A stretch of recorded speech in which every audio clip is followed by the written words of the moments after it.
Right. Hi, everybody. Thank you so much for coming to my talk today. I really appreciate you all being here. First of all, my talk is ABC Design, Approaching Game Design Through Daisy Chains. Just before I do my full introduction, I did just want to check that you're all in the right room. So I'm going to do a quick talk overview, and I won't take any offense if what I'm about to cover isn't actually what you thought you were about to hear. So feel free to move if that's what you need to do. But basically, my talk is about how I think about and troubleshoot the core loop of games. It's talking about my personal process in building and supporting game systems through the metaphor of daisy chains. So a lot of this I will highlight as well. Some of it might seem like some of it is recovering some of the basics in game design, but a big part of it is just the perspective that I have that feels important to me, and I get a lot out of by thinking of it in this particular way, and maybe some of you will as well. So that's my goal with this talk. I'm going to go through a speaker introduction. I'm going to talk about what the problem is, so that too long didn't read from the beginning, is that producing and troubleshooting meaningful game loops is quite hard sometimes, and sometimes you can get some pretty blocking issues there. I'm going to talk about some of the differences between core actions and core goals. I will talk about the idea of framing game loops as daisy chains and what that means to me. But more importantly, also, how can we use these daisy chains to find problems? Then, using them, we're going to continue talking about our daisy chains to talk about our communication in design. And then my favorite part is daisy chainception, which is one of the puns I'm most proud of in my life. Which is talking about loops inside of loops inside of loops. So, thank you. Now, again, assuming you're all still happy to be here, thank you so much. My name is Penelope Davison, and I'm a game designer working at EA Firemonkeys. Generally speaking, I've been working on The Sims Freeplay, which has been a really fun, exciting journey. And as an important disclaimer, this talk is my own and is not representative of EA or the Firemonkeys, just in case. Yeah. So, moving on to our problem and what why I'm here and talking to you all today, is often, this has come up for me a lot of times, either in game jams or when you're trying to come up with new game ideas, sometimes when you're analyzing your own work and trying to come up with core loops as a design exercise for yourself. Really often producing game ideas that feel real, or concepts or ideas, so not even the full games, but doing that is hard, really hard. It seems easy, and then you sit down to do it, and you're like, oh, okay, wait a minute. Sometimes when you play a game that you really like, but something elusive is missing, and you're just left with that feeling of like, ugh, like I really, really want to like it, but something's not quite lining up here. And then following on from that, sometimes when you're creating game designs or when you're trying to come up with something that doesn't exist, it's very easy for these conceptual ideas that you have to feel completely meaningless. It's all built up in your head, it doesn't feel tangible, and it's very easy to get stuck on that lost feeling of like, what's the point? Which leads me to, again, highlighting the common threads that we have here, which is, what you're working on doesn't feel real. Something elusive is missing, and it's leading to this feeling of meaninglessness, which I wasn't trying to get all existential, but I guess here we are as well. Keep in mind, I'm only here to solve meaning for video games and game designs. Unfortunately, I can't answer any wider problems. Good luck. But yes, so again, put simply, trying not to get too existential, what's the point? What's the point of this game or idea or this thing that you're trying to make and conceptualize in your head? And when we look at that a little bit further, of course, the root problem of that is there is no point. So actually, when we are unpacking this statement, what's the point, where is the point, I believe that there is a pretty clear symptom, which is what everybody's feeling, but there's also a root cause, which is actually the thing that we want to address. So a problem statement is roughly, I changed it a few times throughout the slides, so that's okay. There is no point. The symptom is, when you kind of rephrase that problem statement in a different way, is that there's no depth. And what I believe, and I'm going to dive into all of this a bit more, I'm just summarizing, up front in my introduction, the root cause of that is a bad core loop. So To talk about those problems and symptoms and root cause a little bit deeper, I'm going to first contextualize two different ideas that I think are important to understand this problem and this root cause, just so that we can make sure we're all on the same page. So idea number one that I think we need to unpack this problem is that, one, unidirectional layers create depth. Idea number two, a call loop might be two loops in disguise. Or as I like to think of it, it's two loops wearing a trench coat and pretending to be one call loop there. So you've got to be able to tell. So moving on to those unidirectional layers that I was talking about. So good games are like onions. They have layers. However, a problem that I find, and as someone who's a very visual person, I find it really hard to look at a call loop, which is, a very obvious A to B to C. It's really hard for me to look at that and understand where the layers are.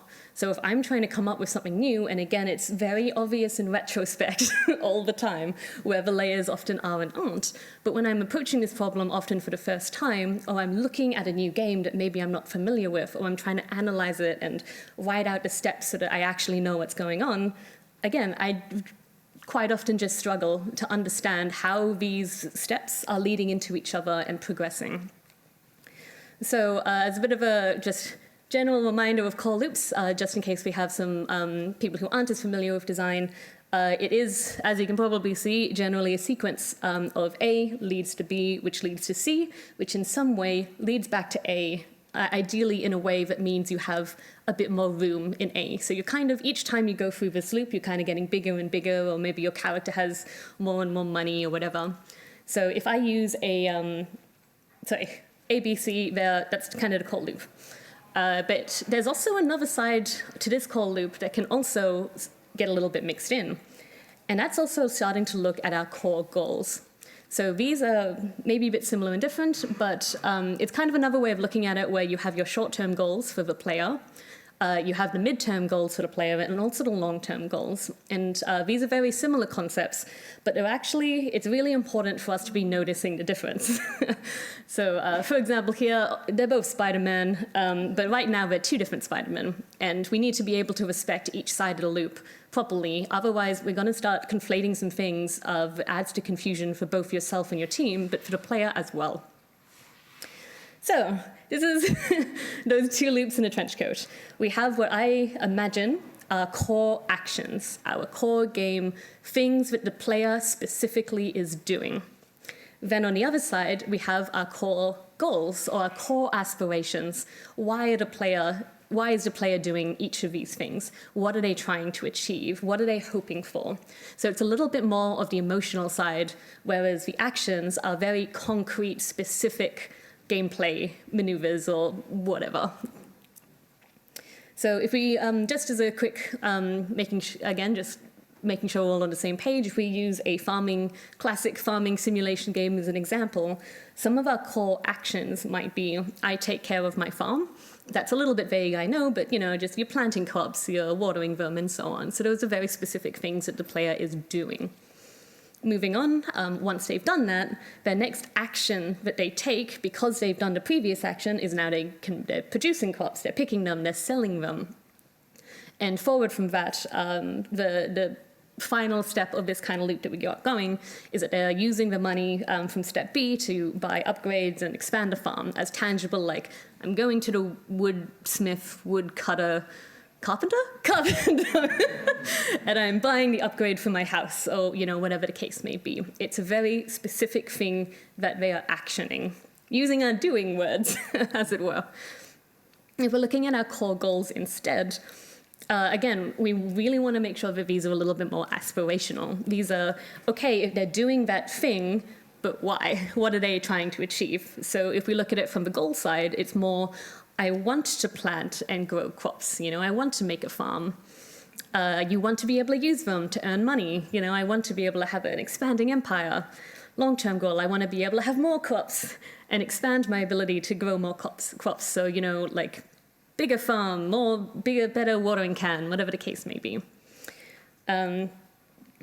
they, again, often do look very similar, and sometimes you won't need to split them up to be so distinct. But when you are doing it, and I'll go into why this is maybe important for you to do when troubleshooting in just a couple of slides, but again, they look very similar, but when you are breaking it out, it's nice to keep in mind that similar but different, but they should, of course, be relating to each other. If you're completing action A, in this case, I take care of my farm, you should be in some way either progressing towards or achieving your short-term goals. So, I want to plant and grow crops. They're aligned. Same for, obviously, action B and our midterm goals. If we're doing action B, we want to be achieving our midterm goals or working towards them in some fashion as well. And then, of course, at the end of the loop, or beginning, depending how you look at it, I suppose, you want your action C to be lining up with your longer term goals as well. And having them next to each other, again, hopefully it's starting to underline a little bit that difference between an action, doing word, and our goal, our aspiration, that's giving the player the reason for doing the thing. So as we keep going, what starts becoming a little bit interesting and what we can kind of do is that as you progress through that loop, you are inherently adding another layer and deepening the experience that the player has. You're doing it from either the action side and giving them very tangible things to be doing and clear goals so that they're not feeling lost and meaningless, but you're also communicating and achieving those longer-term goals, which is, again, when you have these long-term goals, you have these mid-term goals, you have the short-term goals, and the player understands that, then what they're doing isn't feeling meaningless if it's lined up. If action A is very clearly helping their short-term goals, then it has meaning. But then if you have well-aligned action B and midterm goals and so on, then again, you've got meaning. So that's kind of the good example. This is what it looks like when it's good. All aligned, all deepening the experience with every layer that you go further into your loop. And as follows from that, you're also starting to introduce that directionality, which is really important when you start having bigger loops, very complicated systems. When you have, maybe in the farming one, you have a farming system, you have a relationship system, you have a fishing system, when you have like multiple systems, you really, really need to be keeping this idea of directionality in mind because, again, one of the things where we start losing meaning in our game is when we're no longer working in this unidirectional format. If we're not if everything's not filtering in together, then we're sort of wasting energy and we're wasting a bit of the player's time. And, as you can kind of see, this is maybe where some of the daisies are starting to come in. I swear it is relevant to my talk. This is capeweed, which I didn't know its name until recently when I tried to look it up. And most of you are probably Australian, but this is a very common Australian weed. I love it. I think it's very beautiful. It comes from South Africa, and it probably should not be in the country at all. But this is what I grew up making daisy chains with, so this is what comes to mind. And I just like talking about flowers, so there you go. If we're starting to bring the idea of daisy chains in, then again, just like what I was talking about before, we're starting to unfold the core loop here. We're turning an infinite loop, a conceptual infinite loop, into a concrete process that has a beginning and an end. So instead of it being your game or your idea, your concept being A, B, C, A, B, C, A, B, C, which is a lot. Again, it's A, and then B, and then C, and then cut the cord. It's really, again, for me as a very visual person, a very conceptual person, it's a huge difference between an endless abyss to something that you can get closure on. Unlike a TV series that goes on for too long and it starts getting a little bit pointless. You really want to be able to know how to wrap it up, but understand how that happens and when it happens to be able to properly have that meaning embedded into the very roots and core of your game. So when you're troubleshooting as well, which is where this starts becoming a little bit more practical, is if you're focusing on the infinite, once again, it's very easy to start getting a bit confused. It starts getting very easy to get a bit lost in. I'm hoping some of you recognize the Uzumaki picture there because it's an extra, I find it extra funny. Everybody else, you're missing out. But again, when we're focusing on the specific chain of events, it becomes a lot more like a map. An easy checklist for you as a designer or the team to be following through. I do really, really want to highlight that it is still a loop. This is going on the assumption that you've already figured out that B leads to A, and that we just don't need to worry about that. Like, assuming that part of the process is still okay, that's kind of the basic part of the loop you've got going, then we're really able to just focus on the unfolded version of the loop, so that, again, we can introduce that end and we can step through it more methodically. But I'm not saying that the loop isn't important. That's just not how we're going to think about it for what we want to do. So, returning to the problem, now that we've got all that information in our heads now. A game or concept has no point. The main obvious symptom that you get as feedback from players or playtesting or however you want is there's no depth. You've got that feeling of meaninglessness. And the root cause is a bad call loop.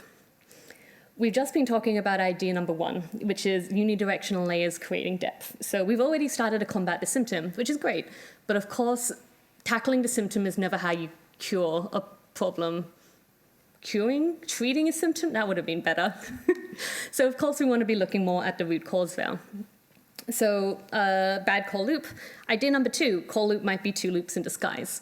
So again, this is just referencing the idea that we have our call loop, yes, but sometimes that actually what you would want to map out, especially when it's very conceptual, you'd probably want to have a very distinct actions loop and a goals loop, and differentiate between the two to be able to introduce specificity into your design, both for the player actual actions and player aspirations, which are both equally important to create a meaningful experience. But when we're reframing the problem, again, really going to shoehorn those daisies in, instead of looking at a bad call loop, I want to talk about it as a bad daisy chain and what that means instead. So once again, the reason why we're thinking about it as a chain instead of a loop is because, like I was saying before, the loop isn't the problem. The problem is in the chain of events itself. So if we keep it in the loop format, it just means you might end up focusing on the wrong thing, and that's not what we want. So when we're looking at a bad daisy chain, what makes this bad? Well, it could be weak. I'm going to explain these more in a moment. It could be broken. That also sounds bad. I hope you'll agree. Could be straight up absent. It's getting worse. And none of these things are good, strong, foundational pillars for us to be building our game off. So when we're looking at a weak daisy chain, what does that mean? Well, it might be that your actions aren't clear. So in our A, B, C, I've got my very high-def diagram illustrating that maybe the player doesn't know what the next action is. Maybe you don't know what the next action is, and as you're ideating and you're thinking up this game concept, you're thinking, all right, so I'm going to make a farming game, and then your co-brainstormer is like, oh, okay, what do they do? How do they do that? And you're sort of like, great question, my friend. And then that's where sometimes an idea stops. Obviously, on a farming one, it maybe seems a bit obvious, like, oh, they plant and they do stuff. But when you're coming up with more interesting ideas, with more, it gets more challenging. And if you're not thinking about the 2 separate parts of like action versus goal, again, that's often where brainstorming stops and creativity stops. The other side of that coin is obviously your goals aren't clear. So maybe you really have in mind, like, I don't know, this crazy squirrel game where your squirrel has to go around collecting nuts, and then they use these nuts to like plant trees, and you're growing a forest, and it's really cool, and then your co-conspirator is like, why are they doing that? What do they want? What do we want? Why are we making this game? And then once again, you're kind of like, trees are great. Which is a good goal. Trees are great. But if you don't have these clear goals for the game, and following that, you don't have these clear goals for the player, that's when you're going to get them going like, well, why am I running around collecting, why do I want to plant that tree? It didn't do anything, And that's, again, just a symptom of not having a well thought out or well structured daisy chain. Your actions and goals are mixed up.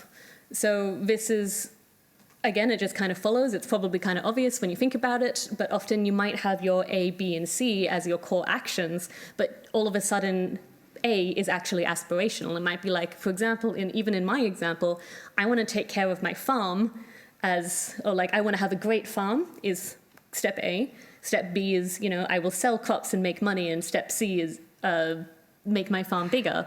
But step A in that was actually, it was a goal. It wasn't an action. So when I'm looking at my call loop and something's not lining up and something's kind of missing, there's specificity that's missing, it's, again, because I'm conflating those 2 loops together. The next one, again, may be quite obvious when you think about it in retrospect, but when you're looking at a new problem and trying to figure out what's wrong, it's not always so obvious what the problem is that your actions and goals don't relate to each other. So if you've written out your call loop, you've got your actions, in one column, you've got your goals in the other, and then all of a sudden you realize, wait a minute, what I'm getting the player to do for their action A has nothing to do with their short-term goals. Or maybe the midterm goal that I'm getting them to do, I'm making them sell their crops, has nothing to do with the midterm goal that I actually intended for the player to have. And once again, as soon as you start getting these disconnects, that's when the player is starting to get lost, and what they're doing is going to start feeling meaningless. They're not getting further down that chain. The next one, a broken chain. This one's pretty self-explanatory. Maybe you're just straight up missing an action or missing a goal. So again, the reason why I think it's important to be thinking about your call loop in these two separate chains is because it's easier to figure out what's missing. If you're like, all right, I know I want the player to do this and this and this, and then I'm looking at what they specifically are doing, it's this, and then wait a minute. That's a specific thing that you can check as you go through your chains. What's missing here? Why actually don't I have a way for them to achieve their long-term goal? You're missing a goal is the same thing. Again, we're missing directionality. So I know road trips a lot of the time are things like, it's all about the journey and not the destination. But the idea is that you still end up somewhere. And when we're missing this directionality, if we've got actions that instead of taking us further down the chain, they're actually taking us backwards or sideways or into things that, again, don't really have that long-term purpose, of course we're going to feel lost. We're going to feel meaningless. What we're doing is no longer contributing to the overall experience of the game. And basically, I think the same point, but just worded differently. A step in the chain might not lead to the next step. And then once again, that's the same sort of thing. You're leading the player astray, which sometimes isn't a bad thing. Like, I'm not saying never have a side quest.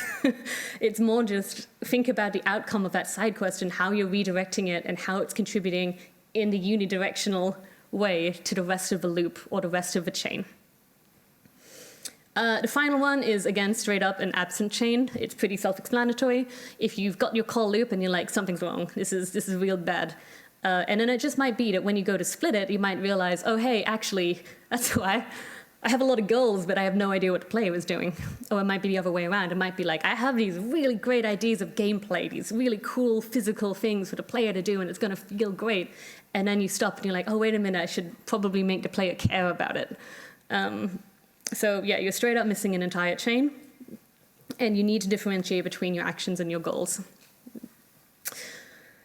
But I know I just said a lot of words to be like, look at all this stuff, isn't that important? Which is true. I do think all of that's important. But beyond that, what's even more, like the most important thing is that idea number 3, curveball, there were 3 ideas, not 2. Nothing matters if we're not effectively communicating. This is so, so, so important. An invisible chain is just as ineffective as a broken one. And in my metaphor, my poor metaphor, which is being stretched way further than it should be, is that in this case at least, we're a daisy chain and we're not a chain link chain. We need to be seen and understood by the player and not just be holding weight behind the scenes. Although that's also good too, depending on what you're designing. Disclaimers everywhere. Please go easy on me. Thank you. All right, so root cause part 2, the sequel nobody asked for, but here it is anyway. An invisible chain. So something else that might be going wrong. It might be that you have very clearly defined A, B, and C. You have really cool short-term, mid-term, long-term goals, but the player has no idea. So how are they supposed to care? How are they supposed to be engaged in what you're trying to give them and show them? Basically what I just said, because they can't see it, they can't engage with it, and they can't follow this beautiful chain that you've been structuring and thinking about and developing and putting so many hours into. A similar problem that's basically, again, leading to an invisible chain is you're not explaining it. And this one's really hard. I know very often as designers we're like, but all I want to do is think about this really cool mechanic, and I really want to make this cool thing over here. And then you actually have to stop. And when it comes to the part where you're, oh, you have to tutorialize it. Often that's really boring. You've done the fun part, which is coming up with this grand, spectacular design that no one's seen before. But unfortunately, so much of the important work of design is, it's 5% coming up with something cool, and then it's 95% of the work is refining it and testing it with players and getting feedback and making sure they understand it and they know how to follow it. Because, again, I spent so much time looking at the A, B, and C, but really all I want to do is highlight the arrows in between, which nobody talks about in a call loop, especially in like game school or whatever. They're like, here's a call loop, look at all these cool bubbles of actions and stuff. But the most important part are those arrows joining everything together, and if they're absent, then we're done for. Sorry, game, goodbye.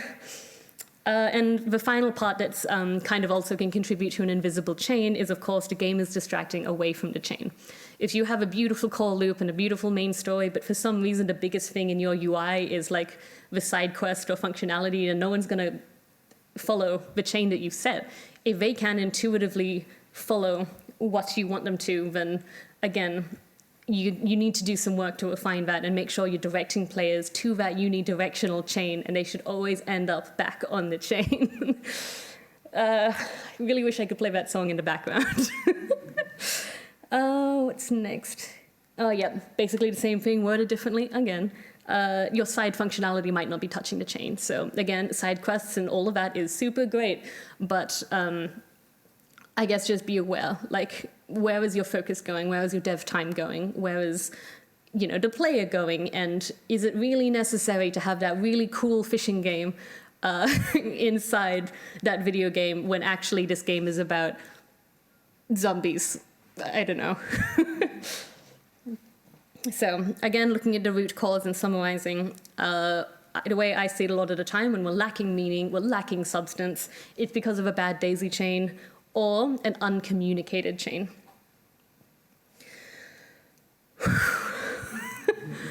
This is my slide to take a drink of water while you get to enjoy my dog. Isn't he cute? One moment.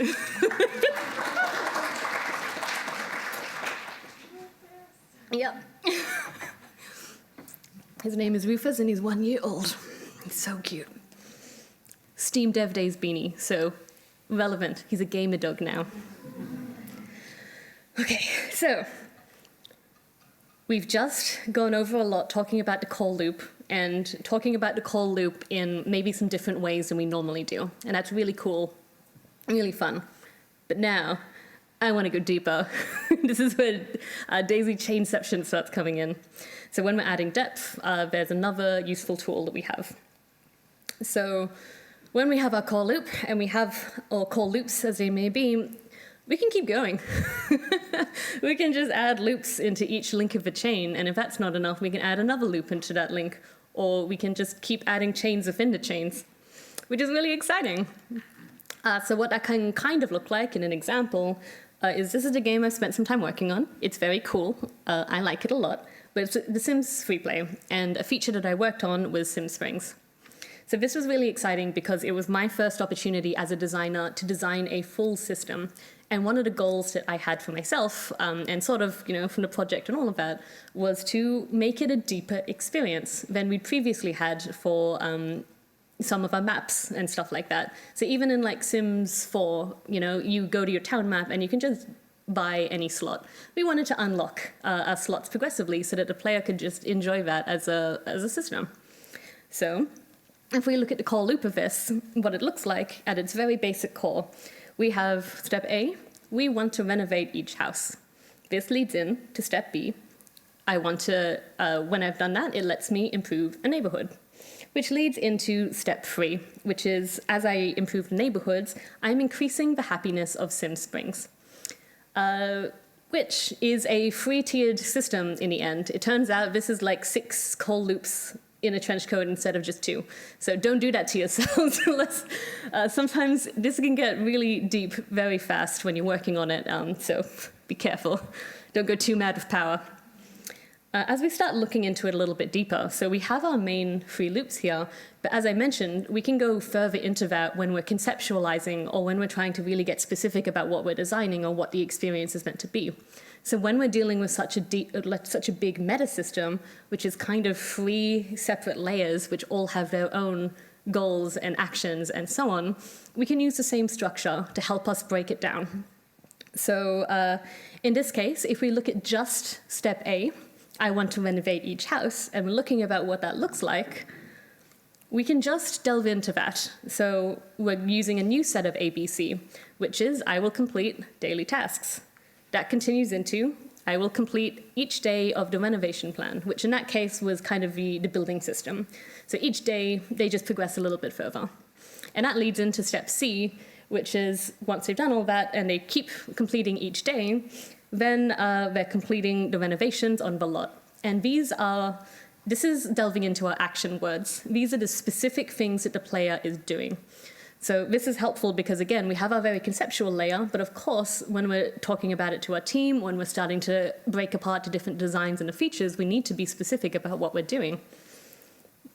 It's also helpful because while this is all the short term of the meta system, overall, if we have all 3 steps of this system, this is something that could take months or years for a player to complete. We're planning for really long features, and so even the short-term actions and goals of the player is something that might go on over a longer period of time. So we still have our midterm goals, we still have our long-term goals, and that's nestled within the greater call loop. And that's, again, what the loopception is about. It's about having a loop and then putting another loop inside each link of that chain, and then just doing that as far as you need to go, depending how big your meta system is. So if we look into step B of our main call loop, we're kind of looking at our midterm goal, so our aspiration, which is I want to improve a neighborhood. That, when we break it down into its own daisy chain, is they will complete neighborhood tasks, our doing word, which improves the quality of the neighborhood, which leads to improving the infrastructure in that neighborhood, which is things like roads and streetlights. So again, we have our short-term goal, we have our midterm goal, and we have our long-term goal, but it's actually all encased within the mid part of the system, the larger system as a whole. And then as we move into, again, the final part of our loop, which increases the happiness of Sim Springs, this one's a little bit different. When we look at our long-term actions here, these are starting to become a little bit more conceptual. You'll notice they're not so much direct actions. So as they upgrade their neighborhoods, which you'll remember is from the previous, it's our midterm actions and goals. As we do that, then we're upgrading our neighborhoods. This is something that's actually happening incidentally. So because this is step C, this is the end of the loop, these are the things that's reflecting the progress of the previous 2 steps. So A leads to B, which is leading to C. So they don't specifically need to upgrade the neighborhood as the 3rd part of the cycle because they've already been doing that implicitly. What we're doing here is making sure that we're tracking it as a designer and we're communicating it to the player. That's the important part of the communication here, is deciding when we're showing the goals to the player so that they have the meaning of the long-term goals early, but we don't necessarily need to give them the actions that they need to do until it's relevant. So even if I jump back a little bit, neighborhood tasks, that's something they have to do in the mid-tier of the system. I would want to show them you can upgrade the neighborhood later. Like, there's prizes and shiny stuff for you to chase, so I'm giving them that desire and that aspiration early. But I'm not going to tell them anything about how they achieve that until they get there, because again, I don't want to distract them from the chain. I don't want to give them information they don't need yet because it's just unnecessary and it's not going to help me get further along the path. So again, these things are starting to happen implicitly, but it still comes in a 3-tier structure. So our A, upgrading the neighborhoods, which in turn improves the happiness of Sim Springs, which in turn, gets a bit of a cascading effect here. It's making Sim Springs the happiest town and earning the players some cool rewards. Yay, hooray players. So that's the call loop of Sim Springs, and hopefully that's starting to help us illustrate what I mean by putting the loops into the loops or putting the chains into other chains, and you can just do it as much as you want. But like I was saying before, I'm really trying to highlight that these things are still leading into each other. I'm putting an extra loop into step A, but it's still all leading into step B. I'm putting an extra loop into step B as well, but that's still all leading into step C, and so on. And when you're mapping this out, again, the important part is just making sure we're continuing that directionality, that everything's still working together to achieve those final goals. It's So I care about this a lot, so it means I stop breathing sometimes. Don't worry, I'm sure it's not a problem. You can go as far as you want, and once again, just so long as you don't obscure the main chain that we've got going. So laying out a meta structure like this, linearly, not as a loop, can help visualize it. It can help communicate it to your team, and importantly, it also helps you troubleshoot it if you're getting overwhelmed or it's starting to feel blurry. So yeah, keep this in mind, but also keep in mind everything we were talking about before. When you've got this loop here, you can start looking at each individual piece.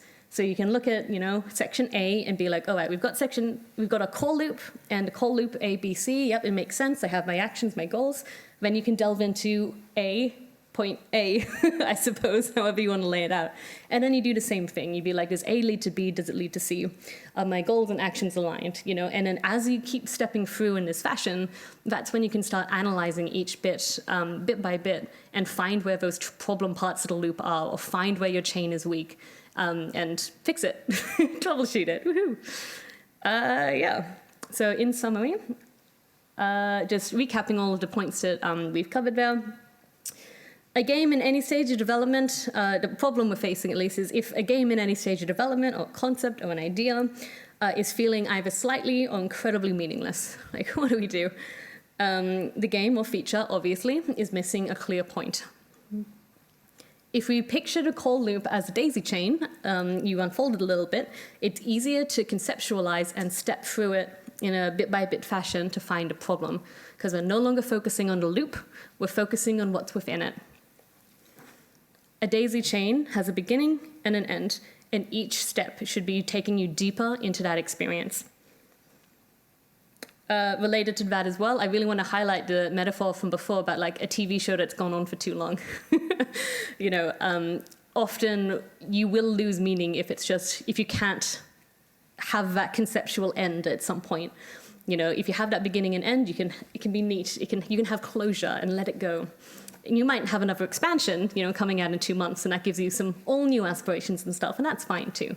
But keeping in mind, if you give the impression of endlessness, you lose meaning, even if it is endless. A lot of us work in live service. That's also why I don't like a lot of like Faster Than Light roguelikes.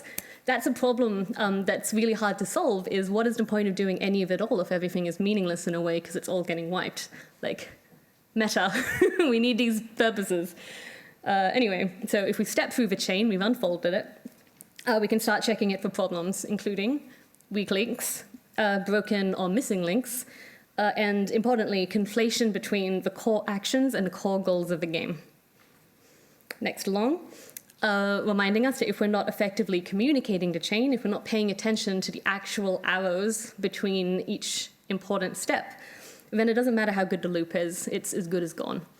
And just as a, what do I actually mean when I'm talking about those arrows? A lot of the time, this is you going to be collaborating very deeply with your UI or UX team.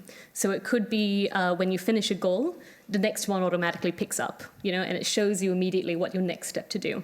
It might be if you complete a step, but then you leave the game and come back, you have a breadcrumb, something on the UI that's telling you, this is the thing you're meant to do next.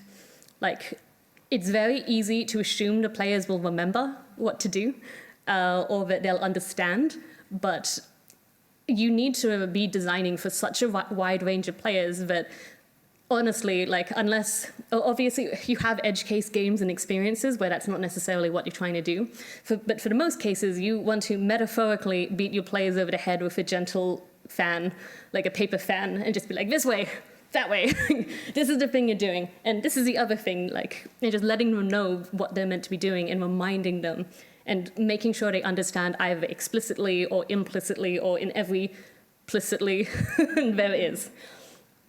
And finally, just like we were talking about at the end, we can also add loops inside of other loops or inside each link of the chain to create even deeper meta systems. And beyond that, like as we're adding an extra chain inside a chain, you can just add another chain inside your chain, so long as they're all leading in the same direction and they're all progressing the player towards a goal and a deeper meaning, so that in the end, they have your concept or the game has a point, and it has a meaningful experience waiting there for the player to find. Thank you, everybody. I believe we have time for questions now.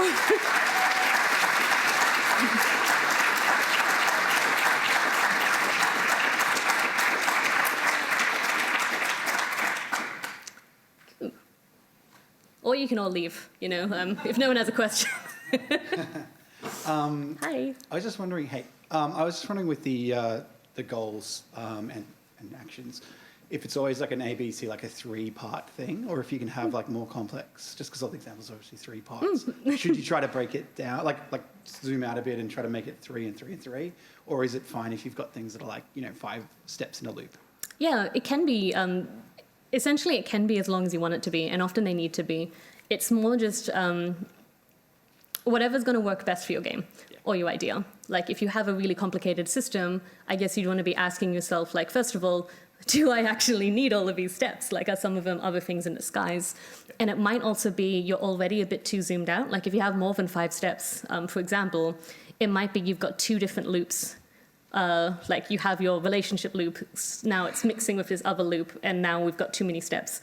Saying that, like, when I've taken apart some of the loops of other games, like, I wish I put a screenshot in, but one of my favorite games to take apart was Persona 5, because what a mess that game is. It's such a beautiful, crazy, messy experience. And the core loop of that one, as I had it, was 4 tickets, like 1, 2, 3, 4, instead of 3. Yep. But as you start dipping and getting further, it's like, now I'm going to add another 3 tickets because of this, and then 3 because of that. But I guess so long as you're organizing it in a way that makes sense to you, for me it's color coding, I'm very visual, then it's absolutely fine. And you can just still do the same stuff, like just, step through it. Sweet, thanks. You're welcome. Thank you for asking a question. Hello, friend. Hello, friend. I had a bit of a question. So in all of the way that you presented this theory, which is really cool to look at and understand, you presented it as ABC. Mm-hmm. When you were doing, like, talking about going deeper in the single directional stuff, you had ABC. How do you consider going back then, because we're talking about loops, mm-hmm. from C to A? Do you consider that to be essentially coming back up and losing depth? Are you considering that if you're going A, B, and C and that's getting deeper, that the next A is then deeper again? Like, how does that work when you're reconnecting C to A? That makes sense. What's the best way to say it? I guess in my mind, something that I struggle with when I'm mapping out a core loop in something is that I often don't know the best way to illustrate on my sketch, my diagram, my Miro board that happens to be now. I find it very hard to conceptualize the exit condition, if that makes sense, which is okay, you've done the thing, now you're deeper. And maybe it's a problem in just generally speaking a core loop in general, because it looks infinite, right? But of course, as you get more money, you're going to progress further, and then eventually it kind of ends. So I think it's actually a bigger problem or a different problem. It's like there's no good way to conceptualize that exit condition of when you're further. If you're playing a game like Harvest Moon, for example, generic farming game, I don't know how many times the player is going to go through the loop of planting crops, selling crops, expanding their farm. It might take them 50 loops, it might take them hundreds, depending on how they play.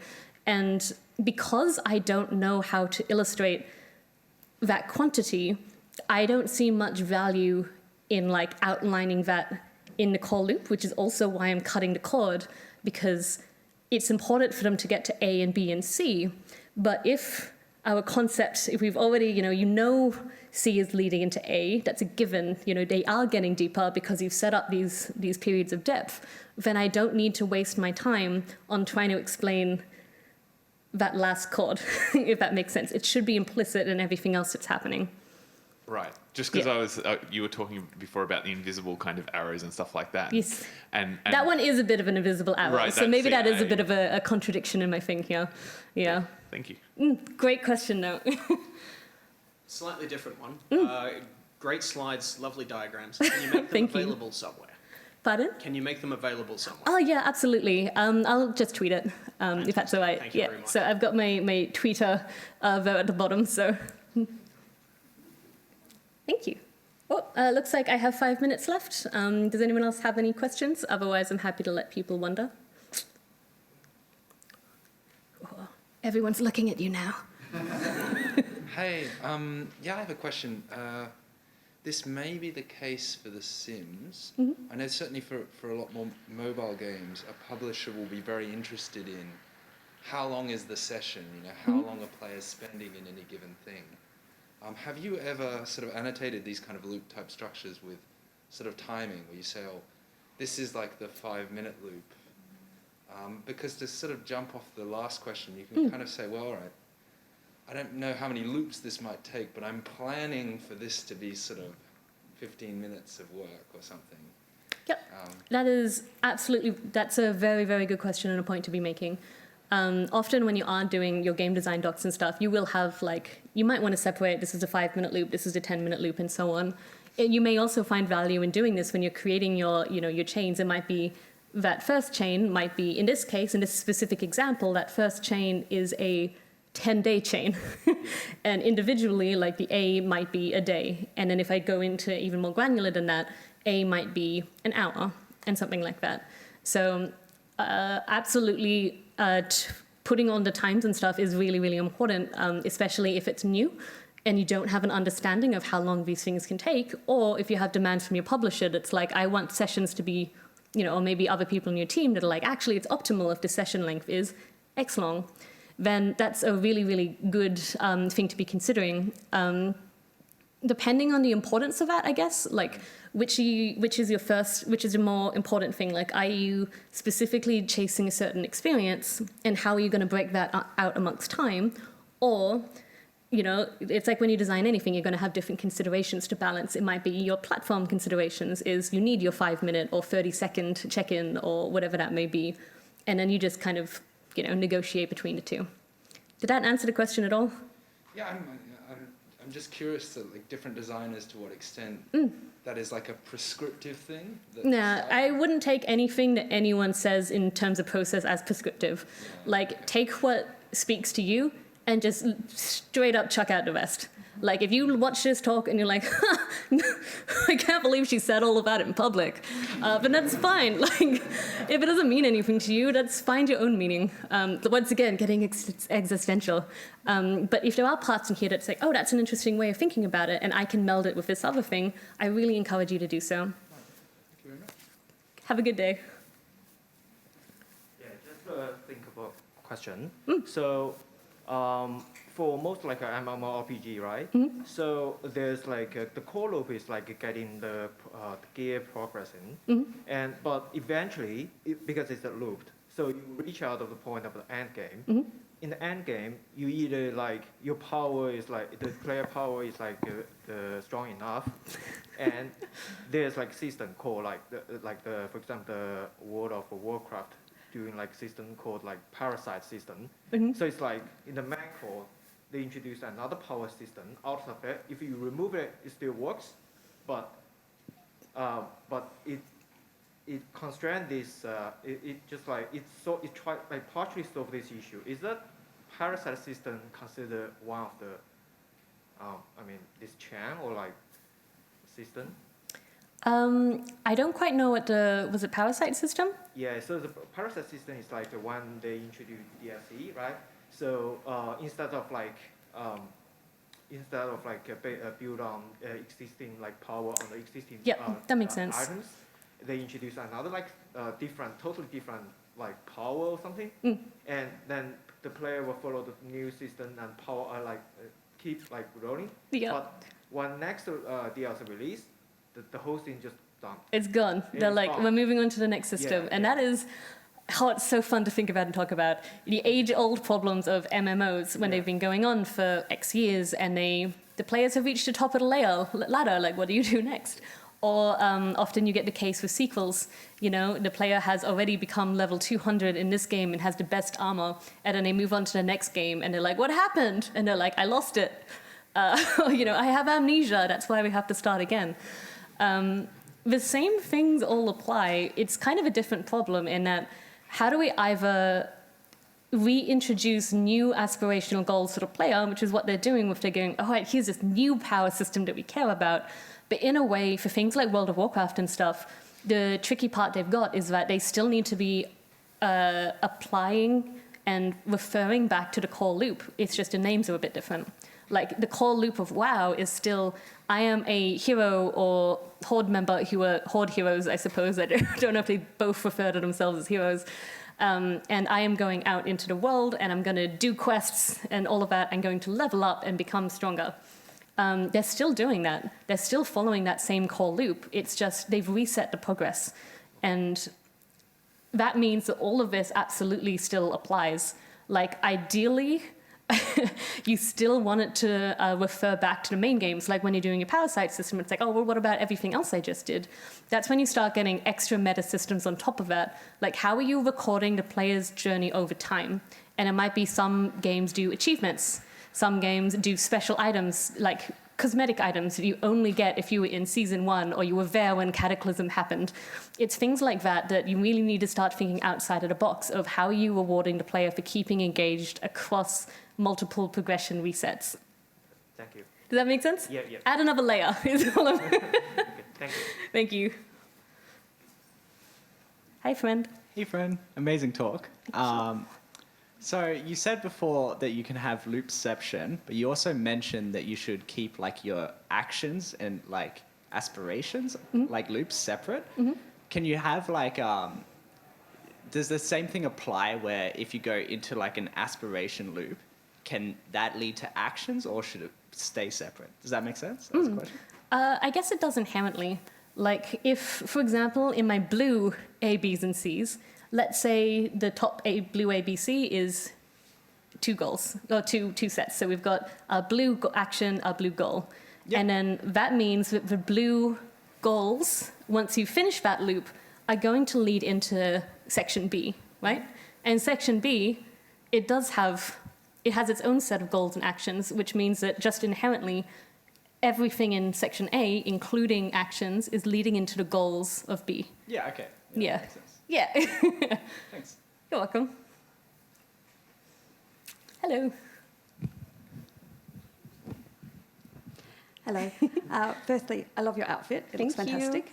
I wanted to say, with the daisy chaining the loops that you have up on the board, do you find that when you go in deeper into each daisy chain of your blue and green and orange here, does that help you identify when you're approaching scope creep? Cool. Yes. Yes. Oh boy.